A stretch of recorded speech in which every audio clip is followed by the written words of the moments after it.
welcome. My name is Todd Copeland. I'm the General Manager of Community Futures Middlesex. Today the topic is human resources for small business owners, and we're fortunate to be joined by not only one speaker, but I think a whole team of speakers or participants that are representing Ladder HR Solutions. So Ladder HR Solutions has been a great partner for Community Futures Middlesex in sharing their knowledge. We were just chatting a second ago. I think I started in my role as General Manager of Community Futures Middlesex last November 2019, and I came in the morning, and the first job that sort of popped up on my desk was that, we were hosting an in-person workshop in the afternoon on HR, and I'd have to introduce the topic and do that. So that's my first interaction with Therese and her group, and it's been a great relationship ever since. And she's definitely been an assistance to us, and we've been able to refer a lot of our clients to get their answers to specific challenges that they might have encountered addressed. So I'm not going to go on much further because I think they've got a great presentation that they've pulled together here. We've got experts in different areas. I'll let Therese introduce her team to you, and we'll go from there. So thank you for joining us, and welcome. It's wonderful to be back here with you. And you're right, we were chatting about that earlier, that our first introduction was actually the morning when I was already set up and you came in and said, hey, I need to introduce you. So it was nice. You did a great job. First day on the job, you did a great job. Oh, that's great. It's a great, fond memory. I'll always right. Repeat it. Yeah. 2 thumbs up. So thank you everybody for joining us. My name is Therese. I'm the founder of Ladder HR Solutions. We are a human resources consultancy based in and around where we have an office in London, but we work everywhere around London. We have clients near and far, as we like to say. And really, we were established to support small businesses. That was our goal. We established ourselves is let's go in, let's support small businesses. So we have kept the relationship alive with Community Futures Middlesex in order to continue to be available to small businesses in the local area to help support. So that's what we're doing here today. On the team today, you will see Trish Gill. Trish is a senior consultant with us. Trish has a myriad of skills. Her focus right now, aside from being a senior lead on a couple of projects, is career coaching and career transition. Mm-hmm. So what that means is if you have students or if you yourself want to shift careers and move either laterally or up, Trish can help you do that. And of course, we come into organizations with Trish's skills and help with the termination process as well. Now, Ashton is near and dear to my heart. She was the first one with me. And in fact, I kind of stole her from the last place I worked at with their permission, right, Ashton? So Ashton and I have been working together for 7, 8, probably 8 years. Yeah, about 8 years. 8 years. Longer than your children have been alive. Yeah. And Ashton is a senior resource on our team as well. And I believe she's going to launch us into the presentation. Ashton is very much a generalist, but her core strength is compliance. So policies and procedures, training around policies and procedures. She's the face that you're going to see. So I'm going to turn it over to Ashton and let her launch into the presentation. Okay. So we've separated the questions that we received, and then also I've added in a few questions that are very common from some of our clients, and we've separated them into different groups so that it will make sense for our attendees and you can kind of follow along a little bit easier. So the first section that we're going to address is just general questions about COVID-19. If you have a question throughout all of this, please alert Ashton somehow or another. This is, as was mentioned by Todd at the beginning, it's meant to be interactive. And then we also just wanted to point out that although we do have a background in HR and we do have strong knowledge of employment legislation, we are not lawyers. So some of the questions we might defer and suggest that you seek legal advice rather than an HR professional. And this webinar is just for information only and not to guide any type of terminations or anything like that you might be thinking about. So our COVID-19 questions that are very common. So the first one here is, how does the pandemic affect employee vacation and travel? So if anybody from the panel wants to jump in. So with respect to employee vacation, the rules don't change. That's the reality. So what's happening right now in a lot of the employers that we work with, we have employees coming up and saying, hey, I don't want to take my vacation. I want it to roll over to next year. That's what they want. I have no place to go. I have to stay at home. The reality is that we can't do that. And even if the employee wants to, we can't do that. The employee does not have the right to sign away their rights to the Employment Standards Act. So the Employment Standards Act says we need to give a minimum number of vacation hours and a minimum number of vacation dollars. And that remains the same throughout COVID. And the part that might be a little bit different now versus the pre-pandemic times is that as an employer, you have the right now and almost the responsibility to ask if your employee is traveling out of the country. And then if they are, then you need to have some type of process or some type of plan for when they return, and that 14-day quarantine, like if you are actually having your employees still come on site, if you're an essential service, you need to have a plan in place for that employee who's returning. Are they going to be required to take an additional 2 weeks of vacation time? How are those 14 days of quarantine going to play out? Are you going to pay them for that time? Is it unpaid time? So it's best to have a policy in place before that issue might come up. The other thing to mention too is as long as the government allows us to travel, we can't tell our employees they can't travel overseas or abroad or get into a plane. We can't tell them that, but we can tell them that if they do, they need to take 14 days unpaid to quarantine when they get back. I have a question. As far as you talk about travel outside, right, and international travel, and obviously that's in the news a lot lately, and we're finding all our politicians and hospital administrators and everything like that. There's been some obviously in the last week or two, there's been a heightened awareness around those types of things. One of the questions that I had was this whole with the provincial lockdown and the deemed essential, non-essential employers and who's open and who's not open, and movement of employees from home to work and all this other stuff. Is there an obligation on an employer to provide some kind of substantiated legal or letter or whatever that their employees would carry around with them just in the event that they were ever questioned? Or is that because I've heard that rumor, right? That you should be, if you're doing any movement now, and if you're especially in a zone where there's a lockdown, your employees should be given some kind of communication to the effect that they are employed by an essential employer, right, to justify their being out and about, right? But I don't know, because if you're traveling alone in the vehicle, but if you're traveling, you hear those cases too where the police are enforcing these things where there's multiple people in vehicles traveling to different locations. But as a single person in a car, I think what's the risk that you might get questioned? It's so interesting. Actually, I'll take that one, Todd. It's so interesting that you said that, because I think the first thing that I saw when we went into lockdown were employers giving these letters to all of their essential services.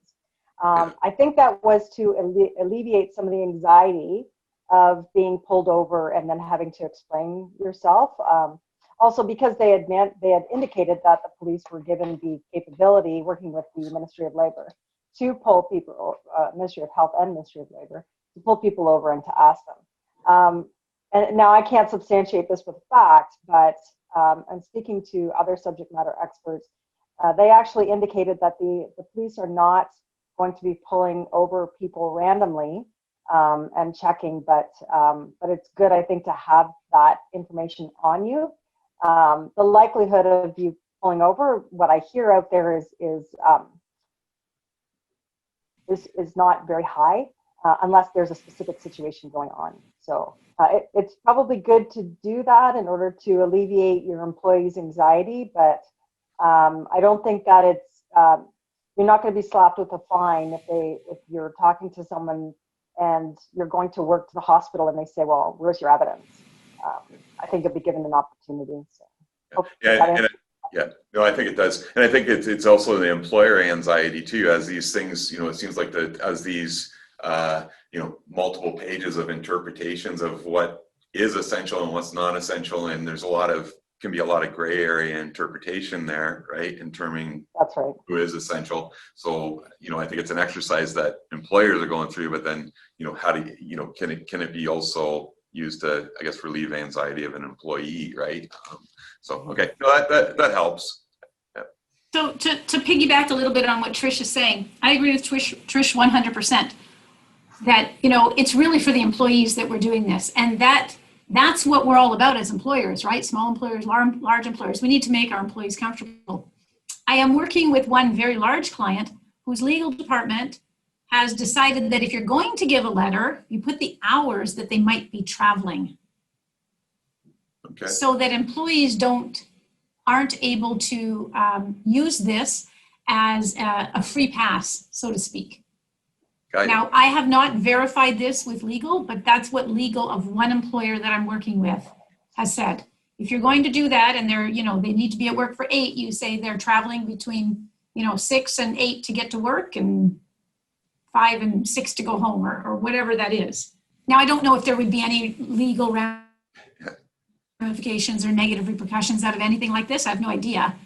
But this is just what one legal team was saying. Let's, CYA move, let's cover our butts and let's do this. I don't know that it's necessary. The next interesting question here, can I mandate employees to be COVID tested? So this one is the short answer is yes, and the long answer is it depends. So COVID-19 is recognized by the Canada Labour Code as a workplace hazard. So under that legislation, the Occupational Health and Safety Act kicks in as well, and it says that employers have the right, to the extent that it directly relates to ensuring health and safety of other employees in that workplace. So if your employees are working in close contact with each other, then yes, likely you can mandate that they be COVID tested. However, if there is no interaction and employees are working far apart and they're not in the same office as each other, they have their own space, then likely no, you can't. So this question really, we need more information to answer correctly. Yeah, if I can, I'm just going to add to that too, and I like your answer. It depends.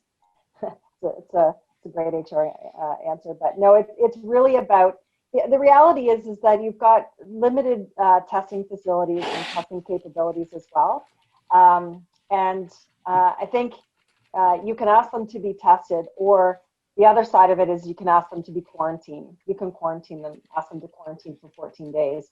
If they're unable to get the test, because that may be something that they're facing as well. But you have every right to ask someone to stay home to quarantine if there's a risk as well. And then finally, oh, sorry, Therese. Well, Ashton, that was the Canada Labour Code. So that's for federally regulated employees, right? Yes, but then the Joint Health, not the Joint Health and Safety. The Occupational Health and Safety Act is Ontario legislation, and it's then kind of the same thing in different words. So if you can prove that you are, that test is required for your employee to protect the overall workplace, then you have grounds to say that the employee must be tested. But other than for another reason, or if that employee isn't actually in contact with anybody else within the organization, then no, you wouldn't be able to under that legislation. Okay. Thank you for the clarification. You're welcome. So the last question here under COVID is, what is my duty to accommodate and what is the process? So I can go first. So the duty for an employer to accommodate is, they've, as you probably have seen, they've enacted a number of different bills that does mandate employers to accommodate, especially for COVID, and to allow them the time off they need, either to, if they're ill or if they're caring for somebody that's ill, and even if they're caring for their kids because they're not in school. it does fall in the new bills that they've enacted in Ontario as a duty to accommodate. Now, the process, the individuals can apply for EI benefits. I know before there was CERB benefits and now there's EI benefits, and I know this keeps changing, but there is information on the Ontario government website that'll direct you to where you need to go. But I think the key here that employers would ask is, do I need to pay them for that? And the answer is no. You don't have to pay them for that time off. You just need to allow them the time off and that their job is protected. I'll add to that a little bit. Whenever you're looking at accommodations, it is just that, it's an accommodation. It's not creating a new position for the employee. That's not what the legislation says that you need to do. You need to just provide them whatever support is reasonable that would allow them to keep their job and to continue working. With the, can I ask a further little question about this in terms of the provincial lockdown, again, what we're currently living in, right? And the verbiage within those requirements is if at all possible, if you're in the lockdown zone, that your employees are, although they could work within the office environment and if they're essential and that type of thing, but the preference is for them to be working remotely whenever possible, when possible, preferred to. So is there, that's really just to encourage employers to accommodate this current work environment that we're in, and there's no I guess I don't know what my question is like our office environment, we're closed to the public, the doors are closed to the public, but we have the flexibility that we're working a combination of when we can come into the office and work, but where it's a mixed blend of being able to work from home. When you can work from home, everyone's equipped to be able to do that, and that would be the preference over to limit contact, right? So I don't know if it's a real question. I'm just sort of saying that's the latest language that's been introduced that sort of really, before it talked about the concept of remote working, and now the orders sort of more, have your employees work from home, right? Yeah, I was just going to say, Todd, one of the bulletins that I did see for this lockdown was that the employees should be working from home if they're not essential. And an employer should be able to, I guess, defend why an employee is at work and why they're not working from home if they are at work. So if they have the ability to work from home, they should be working from home. Good. I agree with Trish. It's fairly clearly worded this time around that, and that's why we're all working from home, even though we'd rather be in the office together. Yeah. Right? But it is very clear this time around, whereas last time around it was a little bit more murky. I know that, so for example, I am sitting here in my office, and legally I shouldn't even be here in my office. I should be at home. But I can defend this in that I don't have internet at home where I can do things like this. And I'm also working to support an essential service. Yeah. But yes, people should not be, the whole idea is to lock the province down so people are not moving around. Even in as much as, we're reducing the gas consumption even, you're not going to the gas station as often, things like that. On a lighter note, I was actually kind of excited about some of the questions that came in from the attendees because none of them were directly related to COVID. And I was so happy to be able to do some work that wasn't COVID related. So this section, recruitment, selection, and retention. So are there any tips or tricks to follow when filling difficult positions? What about seasonal or temporary positions?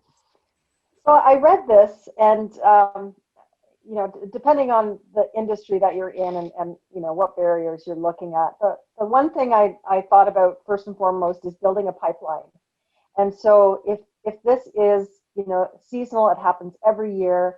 I'm wondering if you have there's a targeted employee demographic that typically takes that position. And so building that pipeline so that you have, it's almost like marketing throughout the year prior to, you know, having to pull that plug and start recruiting.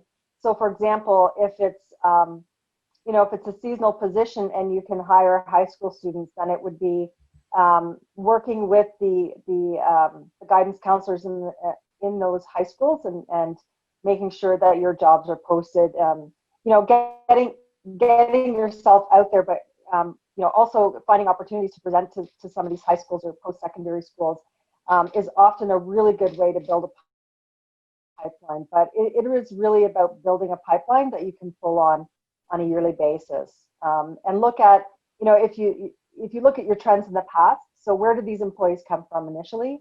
You'll probably see a trend where they come from. You know, maybe it's post-secondary more than high school, or maybe it's not even that.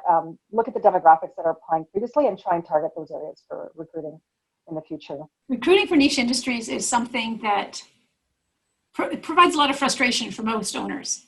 What we need to do, what we need to learn to do, is to go outside of our comfort zones and sometimes look at employees who have the fit, have the ability, maybe not the skill yet, but you know what? They're just going to be that right fit. They're a go-getter. They've got a great education. It doesn't necessarily fit your niche position, but oftentimes, not always, but oftentimes you can train for the niche when really it's very difficult to train for the fit within your current employee group or within your current organization. So that's kind of a soft tap around that question. On the flip side of that, go to your organizations.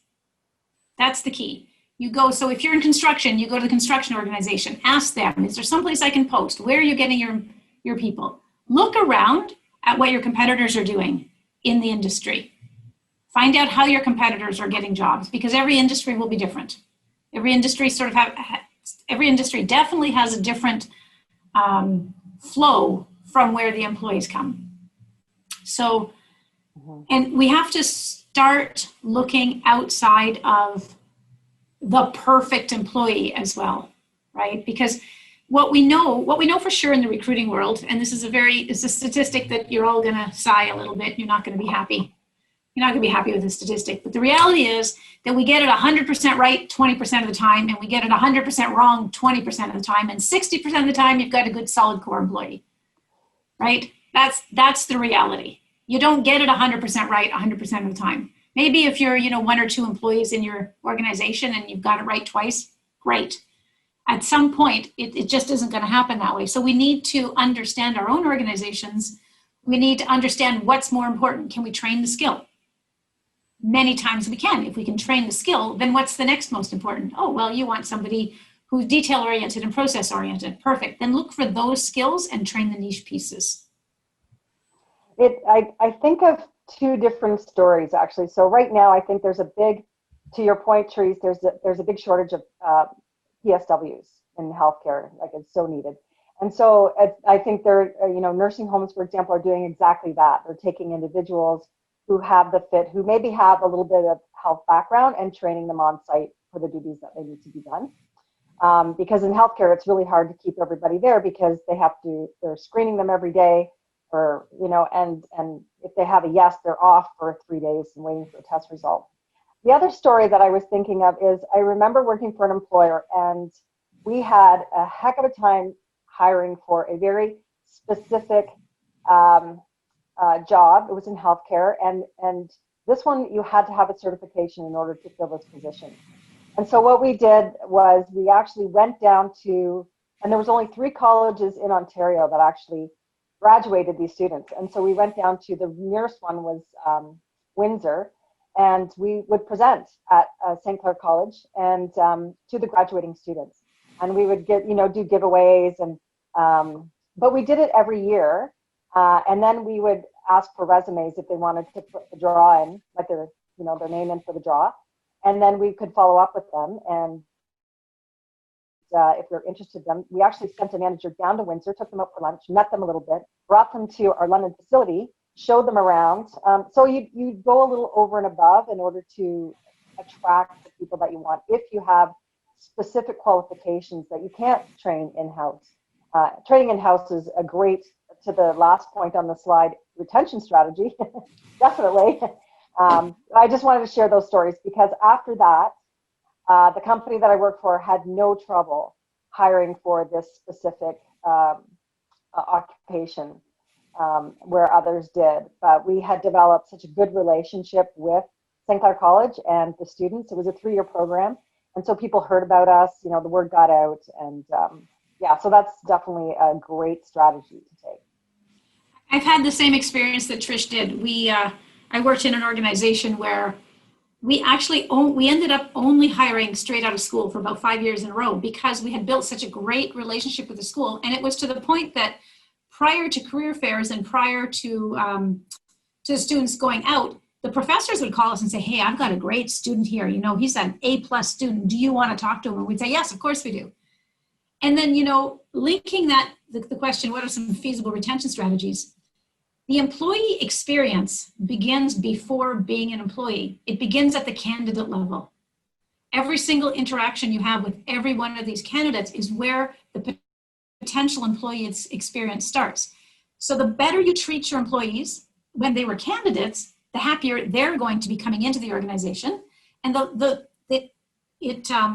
it entices them to stay longer because what they're thinking is, wow, these people treated me really great during the interview process. And then I was hired, and the onboarding, not the orientation you do in a couple of hours, but the onboarding experience over the first 6 months was pretty fabulous. They really want to have me here.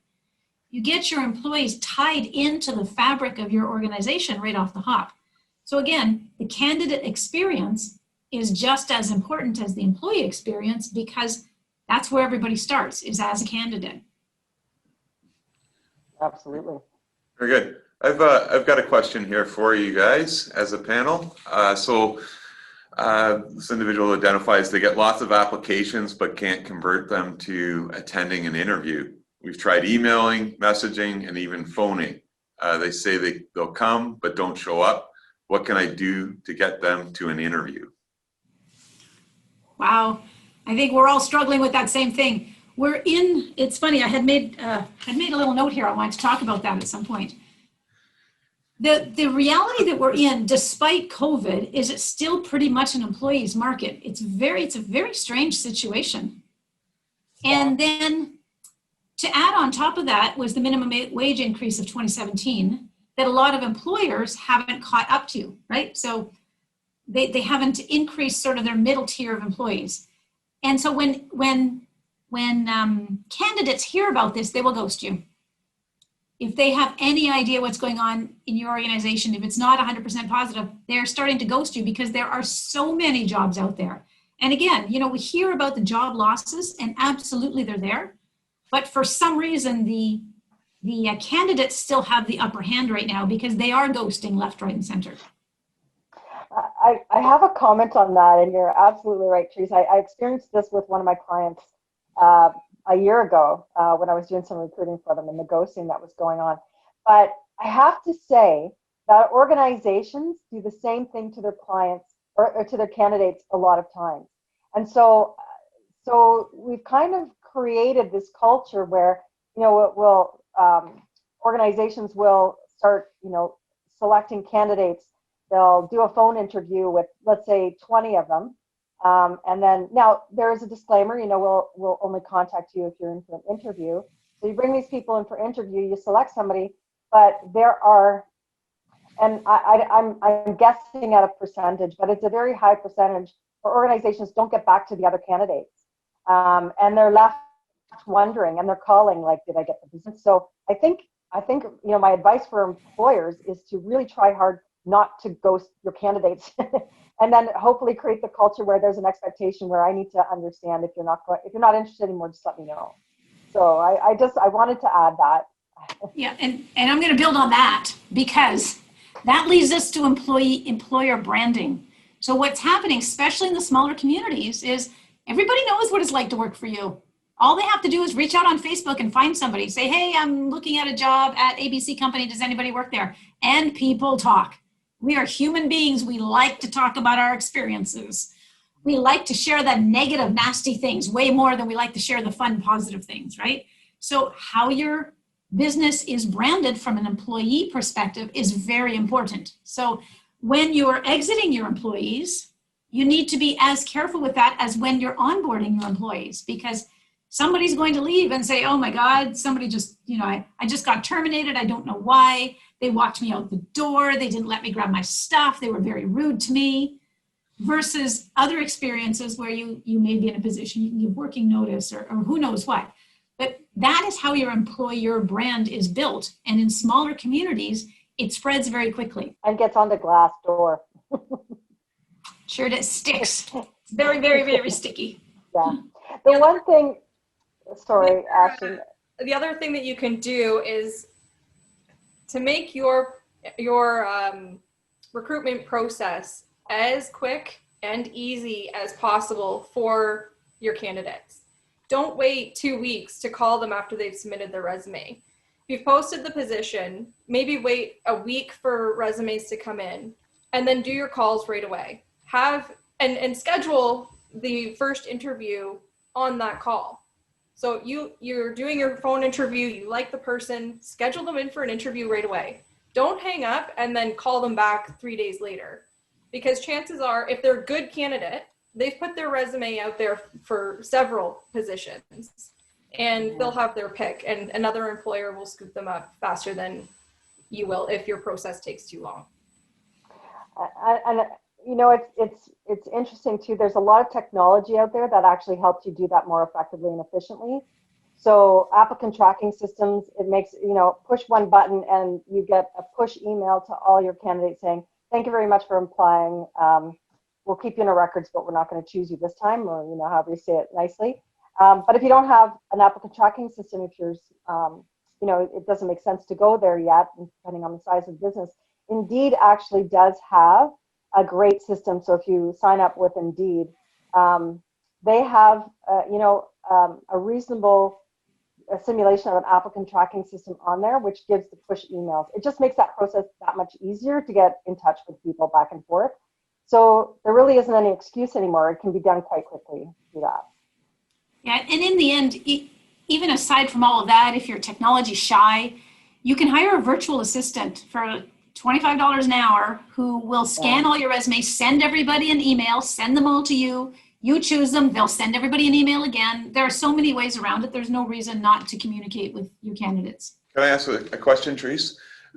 What, in terms of posting, is kind of relevant, right, too, I think, is in terms of posting for an opportunity. So that you're looking to fill a job.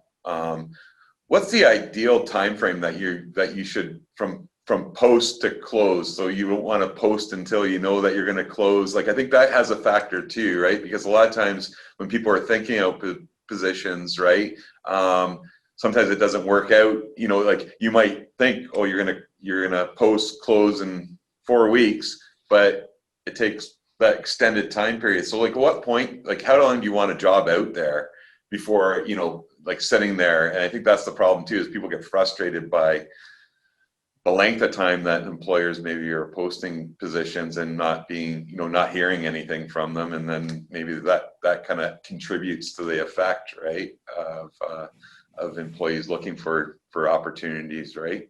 Is there an ideal time frame? Like you don't want to, if you're going to, especially if you're using, I know you address this in digital recruitment, right? Like how long does stuff have to be out there? What do you recommend? Do you know what? I'm going to change my answer from last year, because we're 14 months away from that time and things have changed. They continue to change in the employee market. So it's not so much how long, from the time you post to the time you hire, there's very little control over that. That's the problem, because candidates are ghosting, because oftentimes the person who's posting might be a firm like us. We're posting something for one of our clients, and then one of our clients hangs up and says, oh, we're going to put this on hold for a little while. We'll get those resumes later. In today's market, you can't do that anymore. No. You can't get those resumes later. They'll all be snapped up, right, Trish? You have to start all over again, yeah. Like they're used. Go ahead. So I was just going to say, I equate it to the current housing market. So, if you put up your real estate sign for 30 days and it doesn't come down, people start to wonder what the problem is. Like, it's such a short time period now. So I know in past days or years, people, employers would put up you just put up a posting and leave it up there because you had turnover for whatever, maybe that was the nature of the job, what have you. But you can't do that anymore because people start looking at it and they go, that job has been on Indeed that's been there for 2 months. There's something wrong with it. So because it's there's so much supply out there, having it out there longer is a detriment. They start questioning why it's out there. Guess we should move on to the next one. Yes. we could beat that one. We could just keep going and going and going. I'm hoping we got through everything, yeah. So compensation and benefits questions. How can my business attract top talent when my compensation packages are on the lower end of the industry standard? Okay. So this one, not every employer has the resources that other employers do, and that's the reality. So the question is, how do you stay competitive with that? And it really is to, the different perks that you can offer your employees aside from the compensation package, because we always look at what is the total value proposition that you're giving your employees. So is it vacation? Is it time off? That's really valuable to a lot of people. Is it just different perks that whatever you do as an organization, can you offer that to your employers at a reduced rate? Can you sign up for different programs with other employers so that they get discounts? Do you have an active, even just celebrations with the employees, engaging them? That's huge. If people will give up a couple of dollars an hour, if there's just such a great atmosphere. So culture makes a big difference. Which leads back to the employer branding. Mm-hmm. Mm-hmm. Your culture so I worked for an organization once for a long time, and we did not pay mid-market scale. We paid slightly under market scale, but our culture was so fantastic that we didn't have to, we just put a sign out and all of a sudden we'd get all these resumes. We would talk to the people and tell them the wages, and they're going, yeah, a little low, but we're coming anyhow. And people stayed for years and years and years. Now, at some point, they did readjust the wages as they became able to, but it was the culture that drew them in. And again, in smaller, in this region, if you're a smaller employer, you just need to be known as a really great place to work. And you can even include some of these extras, or when we talk about compensation, we talk about the total compensation package. So encourage you to make a list of everything that's great about your organization, and then talk to your candidates. When you're in the recruitment process, these are all selling features of your organization. And then once they're on board, continue talking about them. Keep reminding everybody that, it's hard as an employee not to start to take things for granted, because, I've been here for 4 years now, and this is just something that I've always had. So people kind of stop recognizing that as an extra perk or as an extra form of compensation, that really, if they went to another organization, they wouldn't have that. So it's still compensation, and sometimes people just need the extra reminder that that's part of why you like working here, part of what makes us great. Some organizations do compensation statements at the end of every year. So they'll say, on your T4, you made this much, and we contributed this much in benefits, and you attended 3 galas, and you went to this training, and all of these things. And then the employee then has a record of what they've done. And, and if they start looking around, these are the things they're going to want because they provide their added value, right? Not a lot of companies do that anymore, but I think that if you're on the lower end of the base salary, it could be a good idea. And how do I know how much to pay my employees? Just throw a dart at a dartboard. No. It's actually a science, and there's a little bit of art to it as well. So when we look at compensations, so I know Trish and Ashton, you've both done a lot of compensation work with Ladder HR. What we do is we look at various salary surveys. We have several available to us. We do a lot of calculation. So you're going to look at the salary surveys you can get your hands on. You're going to calculate medians and averages and take out the outliers and then create your wage bands. And so essentially the answer is based on the information that you can get from various salary surveys. You can create the calculation, which will tell you how much to pay your employees. While taking into consideration your employees' education level, their experience, and just their overall potential. And then the last question for compensation here is, how important is an employee benefits package? Well, I'm going to say something, I'm going to say it depends on to whom. But overall, what I am experiencing is that it's very important to most employees. And so as a small business, and you know, Ladder HR is in that same boat. We don't have a lot of employees, but as a small business, there are ways that you can compensate your employees with a benefits package that doesn't have to cost you $500 a month or $300 a month. You could do something like a health spending account of $1,000 a year per employee that covers anything that anything that the government will allow them to write off as a health expense. You can do things like that. You can go to the chamber and get a reduced rate for your benefits program. But I am finding that it is incredibly important, and most particularly as you know, the demographic in Canada changes, and so many people there's a lot more old people than young people. They're using a lot more pharmaceuticals. They're using a lot more chiropractic. So it does become important. And then the young people, the sort of the under 25 crowd that I have seen aren't that keen in it, but as soon as they decide to have babies, they decide they need a benefits package. Well, I think after 25, a lot of there's OHIP benefits that have been extended to them, and 25 it cuts off. Also, if they're out of school, 25 it cuts off. So I am seeing as well, this is a huge retention strategy for benefits. I'm looking at my own kids and their friends, and they will keep moving employers until they find that benefit package. It is a huge retention item. And I would say something that's equally important. So you have the benefits package, but have you explained it well to your employees? Do they understand their benefits package and know that that's available to them? Because if they don't and they're not using it, then it's the same. It's almost the same as not having it at all. So it's really important. And your benefits provider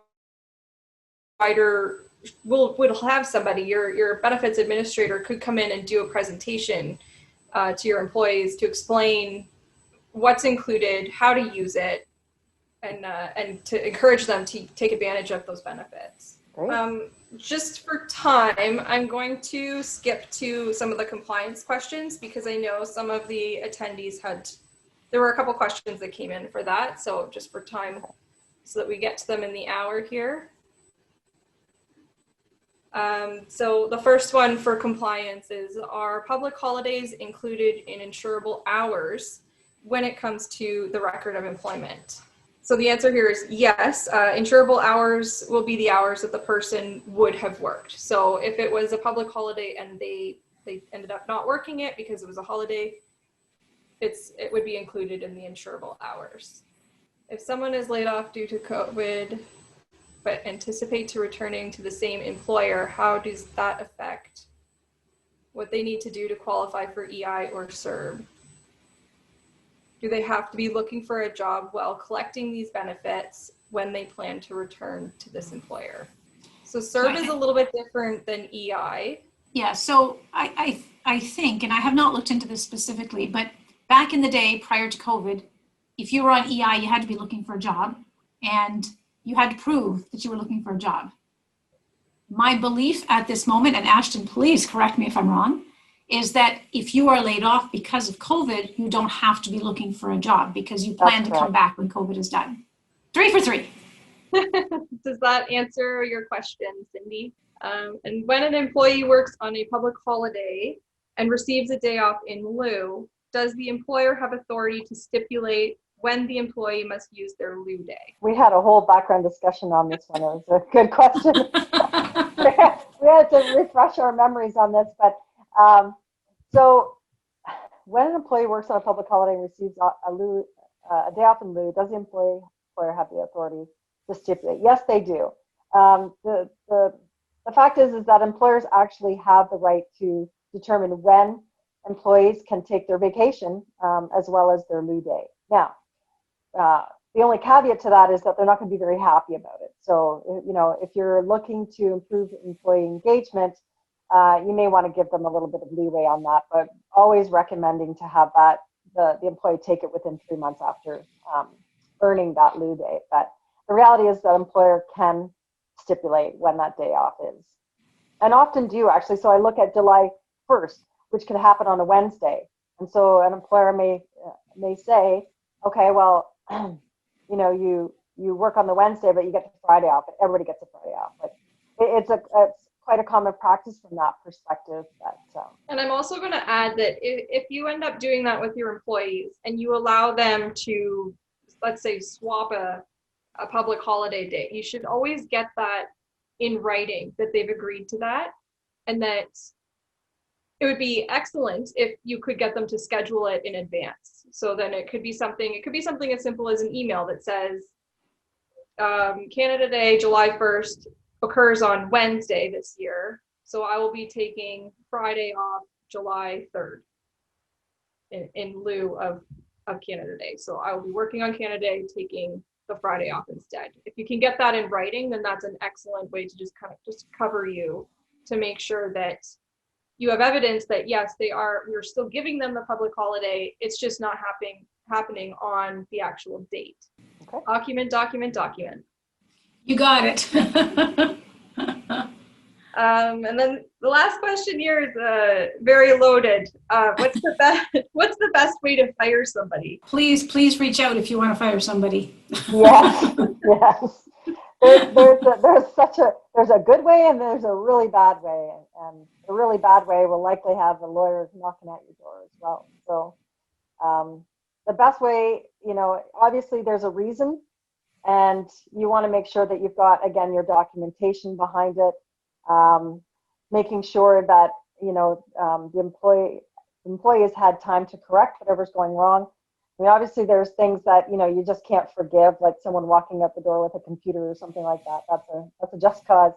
But there is a process involved, and it is highly, highly recommended to do that, even from a legal risk perspective, and then to support your employee culture, because remember, all the other employees are watching how you're handling this with that one employee. And even though, you know, it's a given that this person shouldn't be working here anymore, they'll still get nervous if they see that person's just walked out and that's the end of it, and nothing is done. So how you handle that affects the rest of your work. So a couple of little tips is, please don't do it on a Friday, because oftentimes we prefer that it'll be looked on more favorably if people have an opportunity. There's an outlet. They can reach out to EI. They can talk to a counselor. They can do whatever. When we terminate on a Friday, there's that opportunity is lost for the employee going out the door. Also, sort of a best practice is to terminate at the beginning of the shift, because they work the whole shift, then you terminate them, then the employee goes, yeah, great, just worked my whole shift. And it's all part of the culture building that happens as well. So, you know, terminate them at the beginning of the day, pay them for their shift. You know, you took a chance when you brought this employee on, and by the time we get to termination, a couple of things have happened. You've built the employment relationship, and maybe you've built it well, and maybe this just isn't a performer, or maybe you haven't built it well. Either way, there's been two people involved all the way along. So how we communicate throughout the entire employment relationship before we get to termination is really important. And then I see Ashton's got a slide up here. Administering regular employee reviews is important. Have a plan in place where you start with progressive discipline and you move through that, documenting. At the actual termination meeting, and we actually just did a termination this morning, and I had two different lawyers telling me two different things, which is interesting. One lawyer said, don't give the reason, just, you know, thank you so much for your service. At this point, unfortunately, your services are no longer required. Another lawyer says, no, tell them they weren't doing a good job. And then the first lawyer says, well, if you must tell them, don't put it in writing. And the second, so there's no right way. It's all about the entire circumstance in how it's handled. And also, hopefully you know your employee well and you understand how it might go down. So I have been in terminations where we've hired security and had them outside the door. Yeah. I've also been in terminations where we gave somebody who was not performing 3 months working notice so that we could help them get a job. So there's so many factors involved in the termination process that it's very difficult to answer this question, you know, what's the right way to fire somebody? But for sure, the right way to fire somebody, to Ashton's point here, is with care, compliance, and compassion, and showing respect during the process. Are we at the end of the, oh my goodness, it's We 1 are. o'clock already. We are. Wow, I could talk about this all day long. I know. And here we were concerned. I've got a question around hiring. So get away from the firing kind of component or whatever, right? But like from the hiring and recognizing that you know, fit and is always a big thing, and sometimes you know, you think you might have the right candidate on paper and in the role, and this is none related to a specific case I've already would have put it, but I've seen other organizations fall into a hole where they, you know, may not have adequately thought about or recognized. They thought, well, maybe we got the best candidate for the role. He's got the skill sets, it's on paper, he seems like he's the right fit. And then they, you know, aggressively went after a candidate and signed a contract with them and didn't include some kind of probationary period. Like, what's your views on the probationary period and what type of length of time should be on there? And is it standard best practice that you would advise any employer to include that probationary period to avoid a situation that, you know, in 90 days, this person doesn't turn out to be the you know, the one, right, for whatever reason, right? Can I jump in first, and then I'll let you, Ashton, talk about the probationary period. You said something, Todd. You said they aggressively pursued this candidate. When you aggressively pursue a candidate who is currently employed, you need to make sure that your employment contract is clear that should there be a termination or a rupture in the contract, that you are not going to honor the tenure of the current role, of the previous role. Because if somebody is currently working and you pull them out of that, if you don't have this paragraph in your contract, you could be paying termination pay on whatever they worked for you plus whatever they worked for the other employer. Now I'll let Ashton or Trish speak about the I'll let Ashton go. She's the guru on contracts. That's right. I mean, I would always recommend the probationary period, and the 90 days that's standard. That's what the ESA says. That's what most employers do as well. So I would always say that it gives you an out should the relationship not work out. And most benefits packages, I mean, you could negotiate a little bit, I guess, with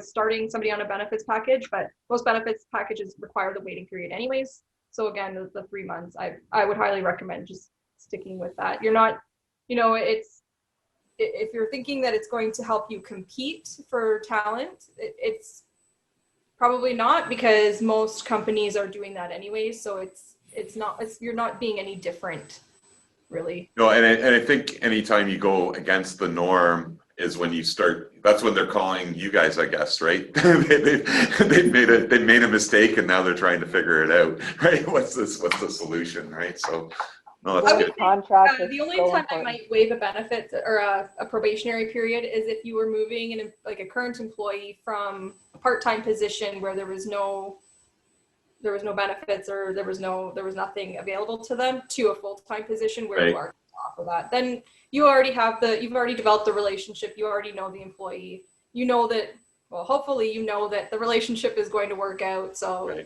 maybe then waive the benefits or the waiting period. It's always best practice to have it there. Okay, oh, that's very good. I'm just taking a look here. I don't see any new questions in the chat room. I have, Todd, I have one thing that I just want to let everybody know that I learned this morning. Yep. And that is, so I was on an HR group meeting this morning, it was for the Strathroy area. And the topic came up, which is really interesting. And I think people knew that it was coming, but they're actually enforcing it. So the MOL are actually, they're hiring a lot of inspectors and they're actually going out now. And I think what I was hearing is that employees are actually calling the MOL because they're nervous about someone who's tested positive and have come back in the workplace. Yeah. The reason that they're worried is because all of the communication has been the 14-day isolation, 14 days, 14 days, 14 days. Yet when you test positive, the public health will say it's actually 10 days from the day of onset of your symptoms, not when they're finished, but the day of onset. You wait 10 days and then you can go back to work, which is very different than what people have in their heads. So in these instances, there was two. People called the MOL, the Ministry of Labor came in and they did a 4-hour inspection in these different workplaces. They were bigger workplaces.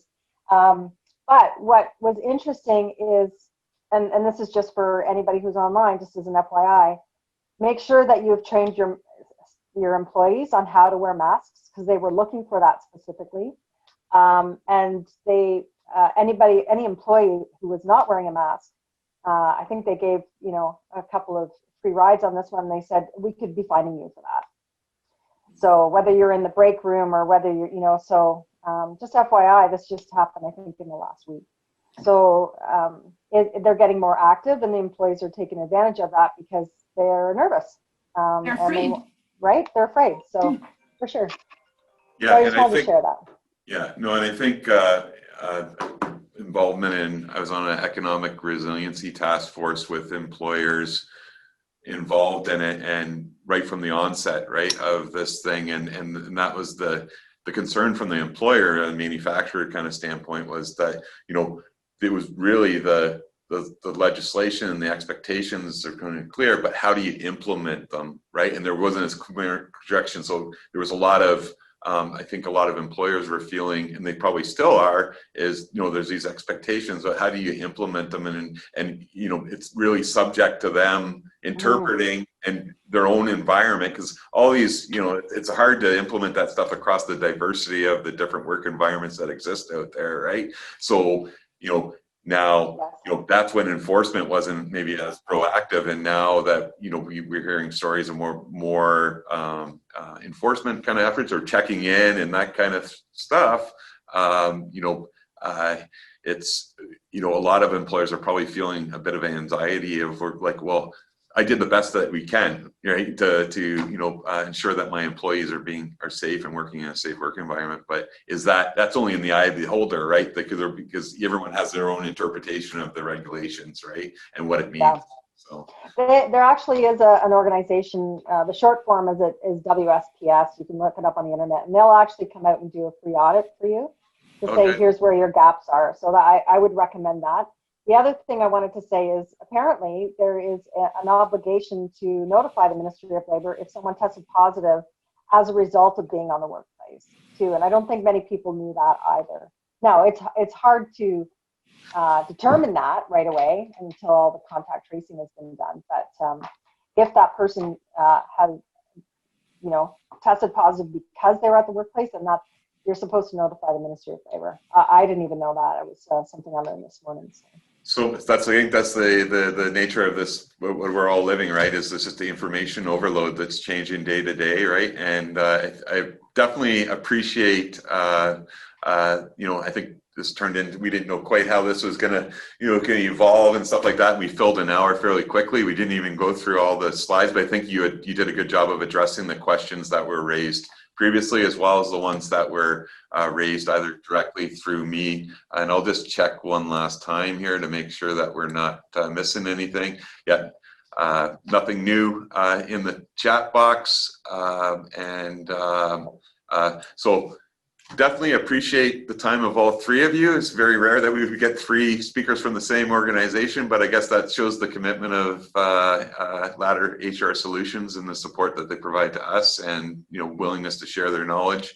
And we definitely appreciate Therese and Trish and Ashton for your time to spend for this first Ask the Expert panel. And I'm sure there'll be many more topics down the road that we'll be looking to reach out to you guys to get your insight and that. So, but thank you for everyone that attended. They had the contact information directly for Ladder HR, but we're actually even also willing to, if someone wants to contact us, interested in following up to this, we can put you directly in contact Therese and her group. But our contact details are up on the screen. and follow our social media. We've got a newsletter that I can put out. Everything else, so does Ladder HR. So if you're looking for information, there's a wealth of it out there. So just search us up. So thanks for your time, and thank you for attending. And we'll see you next time. Great, thanks a lot. Thanks a lot, Todd. Thanks everybody. Bye now. Enjoy your afternoon. Thank you. Thank you.